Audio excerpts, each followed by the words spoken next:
Lagi-lagi kedatangan Oten yang hanya berdasarkan asumsi. Mereka bahkan tidak tahu bahwa ada ayat itu di dalam kitab mereka, di Bible mereka. Mungkin saking banyaknya Biblenya sampai mereka malas untuk membaca. Mungkin ya, tapi ya. Oleh karena itu, untuk nonton selengkapnya, mari kita mulai. Iya, Ya udah Pak Ustadz. iya. Abang Kristen Pak ya, Ustadz? seorang Kristen. Saya Kristen Pak Ustadz. Oh. Anda naik ke sini, Anda mau bertanya atau boleh saya tanya nih? Saya sesuai tema aja, Yesus pernah sekolah gitu tuh Pak Ustadz. Menurut Anda gimana? Anda lihat nggak data yang saya sampaikan tadi? Kalau saya sendiri gini prinsipnya Pak Ustadz. Seperti gini loh, tujuan Yesus pernah sekolah sekarang ini buat apa? Untuk apa? Penjelasan apa maksudnya gitu loh Pak Ustadz. Nah, itu yang kita ulik malam ini masalahnya. Masa Yesus sekolah kan kayak gitu. Nah, gini Bang. Ya, ini Abang nih agak waras ini ya. Jadi gini Bang, ya. Kalaunya Yesus itu sekolah, ya siapa gurunya? Kan kayak gitu. Untuk apa dia sekolah?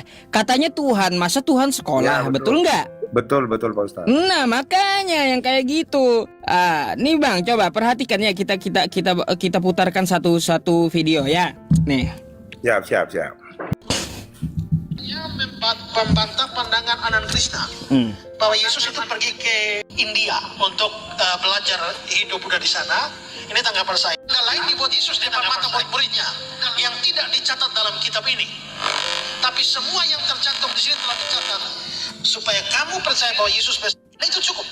Tanpa catatan tentang Yesus pada usia 13 sampai 29, kita tetap sudah bisa percaya. Jadi dengan kata lain adalah bahwa mengapa itu tidak dicatat? Itu jelas karena dianggap tidak penting untuk dicatat. Ya. Nah, tapi muncul pertanyaan, Yesus itu memang pergi kemana pada usia itu? Ini saya bahas panjang lebar ini. Tapi kesimpulan saya adalah Yesus tidak kemana-mana. Dia tetap tinggal di Nazaret. Ya, dia tetap tinggal di Nazaret. Pertama lihat Lukas 2:40. Anak itu bertambah besar menjadi kuat, penuh hikmat dan kasih karunia Allah ada padanya. Dia pulang bersama-sama ke Nazaret dan dia tetap hidup dalam asuhan mereka. Dan Yesus makin bertambah besar. Jadi dari sini secara implisit Yesus besar di Nazaret. Karena itu dia dikenal sebagai Yesus dari Nazaret. Yesus orang Nazaret itu. Yesus orang Nazaret. Yesus orang Nazaret. Pasti karena dia memang besar di Nazaret. Perhatikan Lukas 4:16. Dia datang ke Nazaret tempat ia dibesarkan. Dan menurut kebiasaannya pada hari Sabat masuk rumah ibadah. Berarti Yesus memang besar di Nazaret. Biasa pada hari Sabat ke rumah ibadah, sinagog. Berarti memang Yesus tidak pergi kemana-mana. Dia bikin apa saja kalau begitu di Nazaret. Menurut saya dua hal. Pertama sekolah. Sekolah. Ya. SD, SMP, SMA, dia bersekolah. Pertama, dia sekolah mikra namanya, umur 5 sampai 10 tahun. Wah, tuh sekolah Yesus tuh, sekolah Yesus, sekolah Yahudi. Rumah buku. Ini semacam SD. Habis itu masuk Misna, itu umur 10 sampai 12. Habis itu masuk Talmud di usia 12 sampai 19. Ini semacam SMA. Jadi begini Pak Ustadz, saya udah tahu. Untuk melanjutkan sekolah teologi, masuk yang namanya Bentar Bang, Migras. saya matikan dulu. Jadi begini Pak Ustadz, begini Pak Ustadz, saya mau tanggapin sedikit dulu Pak Ustadz. Mungkin kan kami umat Kristen seperti ini Pak Ustadz, kami percayanya adanya itu three in one gitu loh Pak. Jadi waktu dia di dunia sebagai anak, mungkin sebagai anak di dunia dia menjelma sebagai anak, dia itu mungkin melakukan dengan kebiasaan di waktu di Nazaret, dia melakukan kebiasaan itu begitu loh Pak Ustadz. Dia umur segini dia sekolah di sini, di umur segini. Jadi kita percaya penempatannya seperti waktu dia sebagai anak di dunia, mungkin dia melakukan seperti itu gitu loh Pak. Oke. Kalau dia sebagai Allah yang tidak kelihatan, kita percaya seperti itu. Ngapain seorang Allah yang punya kuasa atas semua-muanya, ngapain sekolah gitu toh Pak Ustadz? Baik, pertanyaannya begini, ya. Pantaskah Tuhan mencari ilmu diajari oleh ciptaannya? Jadi begini, Masa Pak Tuhan Ustadz, diajari ciptaannya?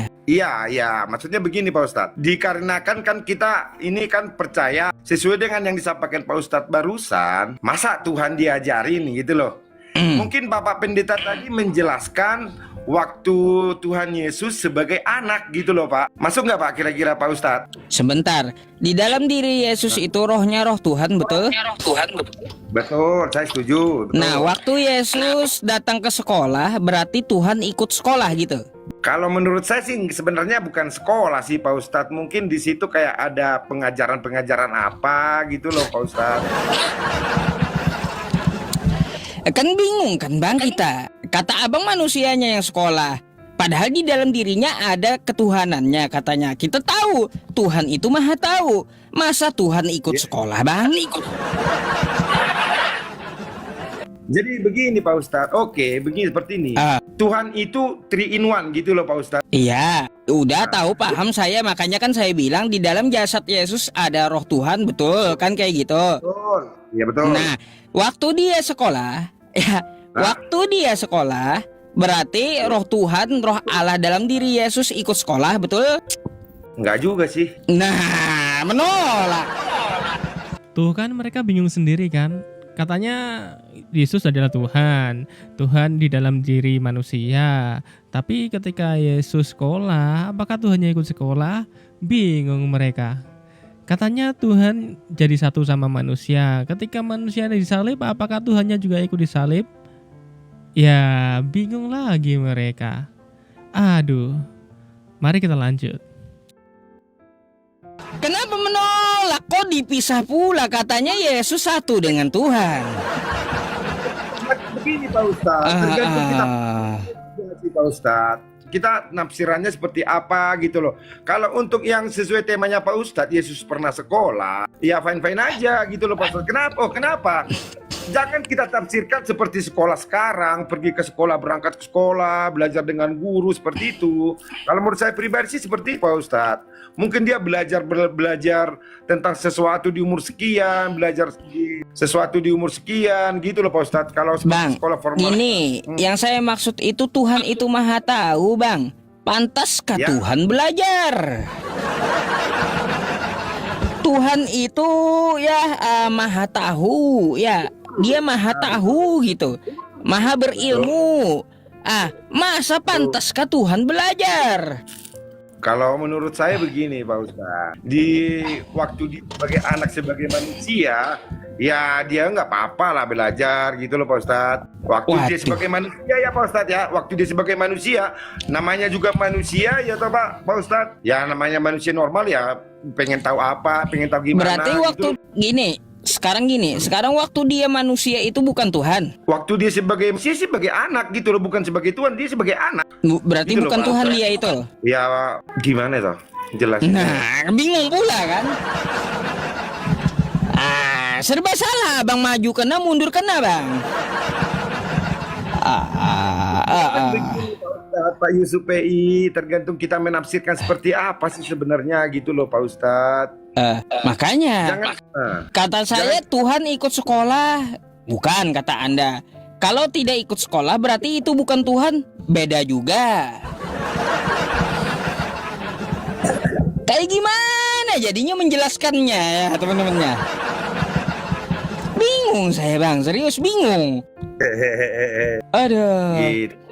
Gak wajar Bang kalau Tuhan itu sekolah. Tuhan itu maha tahu Bang. Gak pantas dia sekolah, gak pantas diajari makhluknya, gak pantas ya karena dia maha tahu gitu.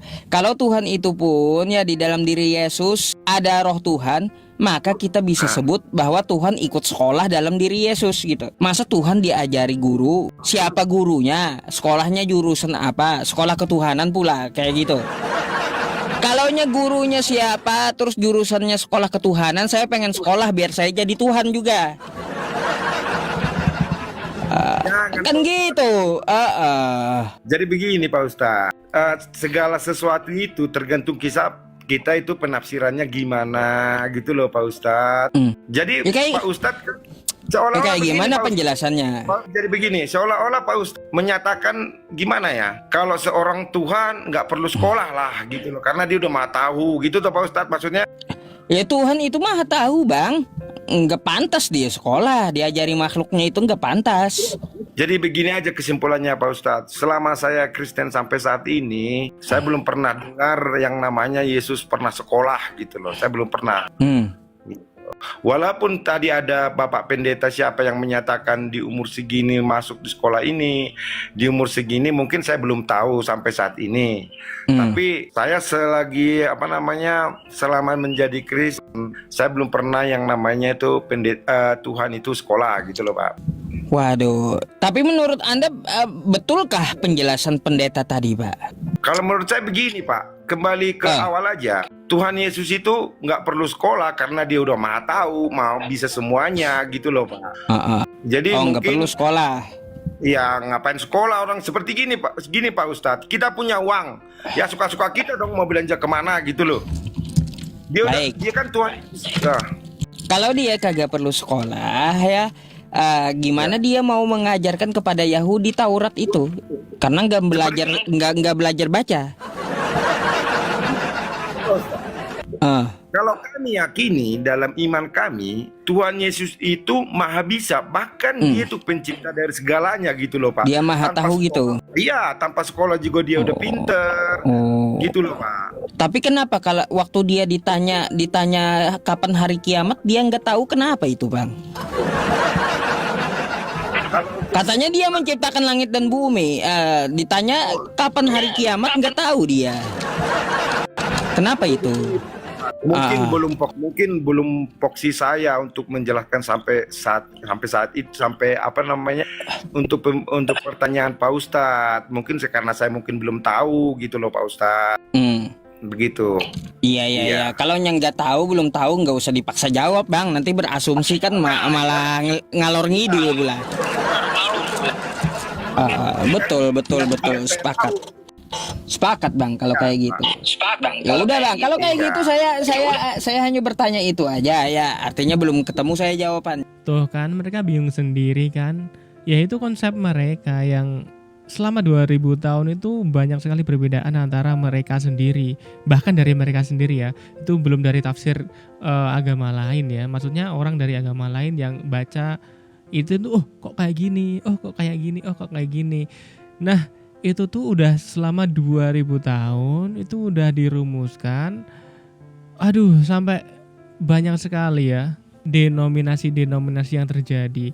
Ada yang katanya Tuhan itu cuma satu, Yesus itu Rasul atau Nabi. Kemudian ada yang mengatakan bahwa Yesus itu Tuhan, dan ada yang mengatakan Yesus itu satu Tuhan, satu tubuh sama satu Roh Kudus, 3 in 1. Kayak gitu loh. Maksudnya tuh dari mereka sendiri yang baca kitab mereka sendiri itu mereka masih banyak perbedaan pendapat. Kalau di Islam kan udah jelas ya. Apapun kamu sektenya, apapun kamu pecahannya, apapun kamu golongannya, Tuhannya cuma satu. Allah Subhanahu wa taala. Ya cuma satu itu. Allah tidak beranak dan tidak diperanakan dan tidak ada yang serupa dengannya. Qul huwallahu ahad, Allahus samad, lam yalid wa lam yulad wa lam yakul lahu kufuwan ahad. Udah itu doang. Nah, itulah Islam, enggak pusing-pusing. Oke, gitu aja teman-teman. Terima kasih telah menonton video ini hingga akhir. Sampai jumpa pada video berikutnya.